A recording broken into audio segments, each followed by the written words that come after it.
So, part 2, week 24. I guess you could say that I'm technically nesting. Um, this past week I've been like really getting on the ball cleaning my own house, and it's still kind of frustrating because I still have to clean other people's houses, and then it's really the last thing that I want to do, but is clean my own house when I get home. But I don't know, the urge to like do spring cleanings are a lot stronger. So even though I'm in pain or whatever, I still push through. It's almost like I'm on autopilot, just cleaning. But we don't have very much longer to live in this house because it's on the market and it's going to sell eventually.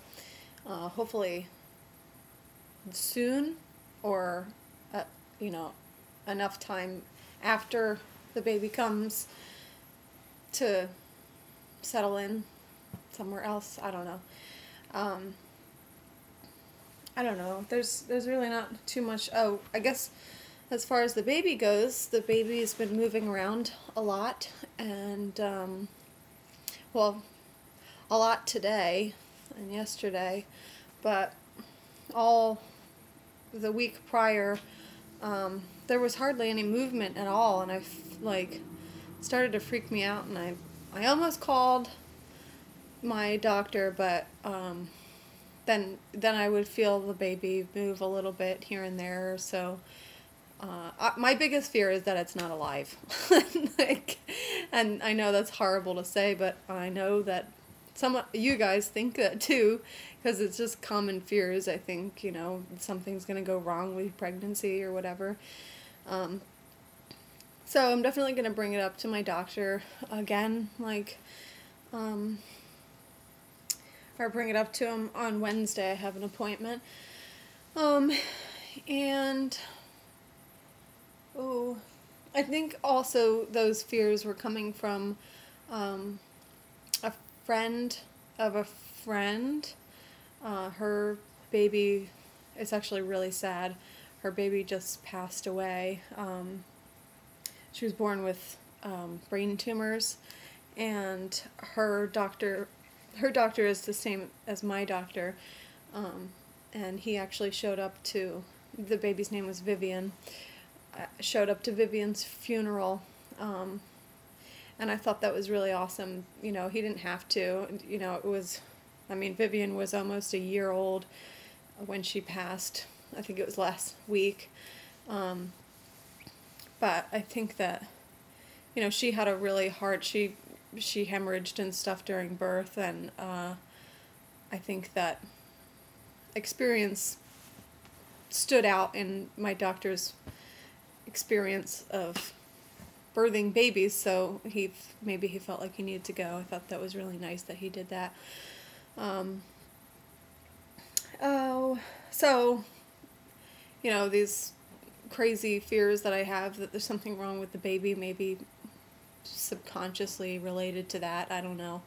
It's a really sad thing to think about. I didn't even really know her or the baby, but when you put yourself in that situation, if you have kids, like, it's just like, I don't think I would be able to live like that happened to Ella, my daughter. So let's not talk about that anymore, because I have a hard time not crying ever, so let's not start now. What else? Oh, TMI warning.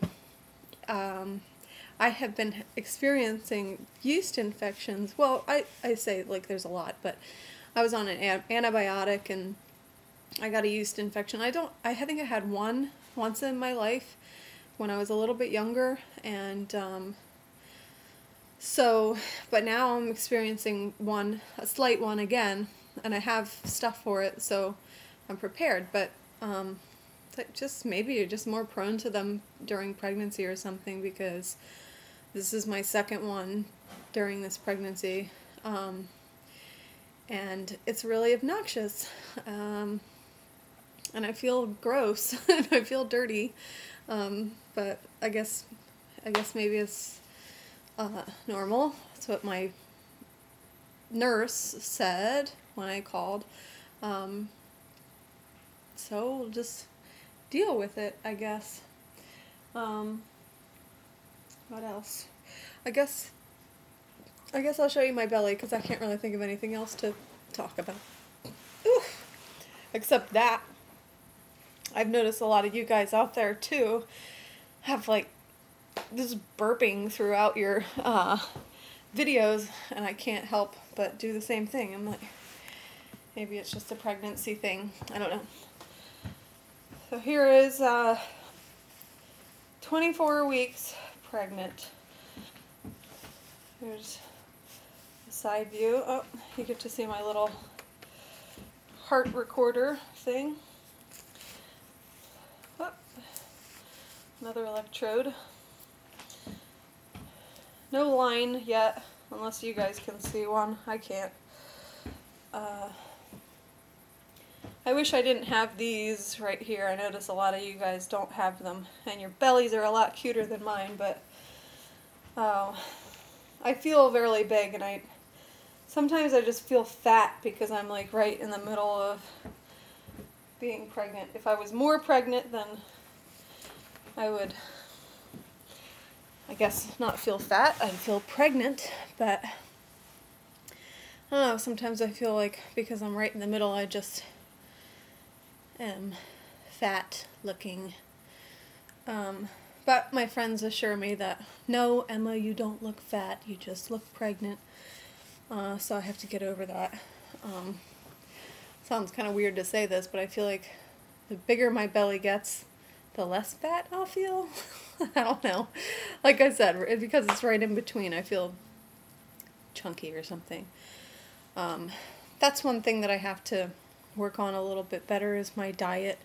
I've just been like getting into this habit of eating the things that I really want to eat. I have cravings for just really fatty food. And they're definitely cravings because it's like, I'll think of it and I'm like, I have to have that. And usually it's like chicken fingers and French fries, all this fried food, bacon cheeseburgers with extra cheese and barbecue sauce and French fries. Like, it's not good. And I have control over it, so I have to stop because my pre-pregnancy weight was 145, I think. Last time with my first child was 130.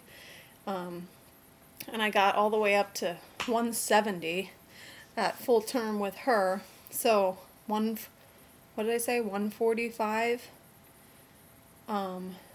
So imagine if I gain the same amount of weight. I'm going to be like 200 pounds. So starting next week, I have a YMCA membership. So starting next week, I'm going to start swimming because that's probably the best kind of exercise for me at this point. No resistance, water resistance is, I hear it's a really good way to exercise, do laps and stuff. And plus I can, go in there and take Ella in there and she can learn how to swim and stuff.